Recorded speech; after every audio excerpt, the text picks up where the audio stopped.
আজকে হচ্ছে নভেম্বরের 9 তারিখ, রাত 12টা বেজে গেছে আর কি।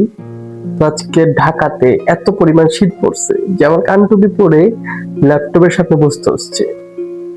ভাবছি একটু ডিজাইন করব, কোনো একটা মানে লোগো বানাবো, কারণ ডিজাইন ছাড়া প্রতিদিন ডিজাইন না করলে আমার রাতে ঘুম হয় না। তো রাতে আমার 12টার পর ডিজাইনে বসতে হয়, কারণ সারাদিন অনেক সময় অনেক কাজে ব্যস্ত থাকি, যার কারণে কোনো কিছু করা হয় না। তো এখন বসছি ডিজাইন করার জন্য যে কিছু একটা বানাই। তো এতটা শীত, ফ্যান আমার লোতে একদম লো, মানে শরীরে বাতাস লাগতেছে কিনা সেটা আমি বলতে পারি না, বাট একদম লোতে চলতেছে। তো শীত পড়ে গেছে, ঢাকাতে প্রচন্ড বাতাস বাইরে, মানে 5 মিনিটও থাকা যাচ্ছে না। তো এখন আসছি ডিজাইন করার জন্য, দেখি কতটুকু করতে পারি, কতটুকু বসে থাকতে পারি, কারণ প্রচন্ড শীত।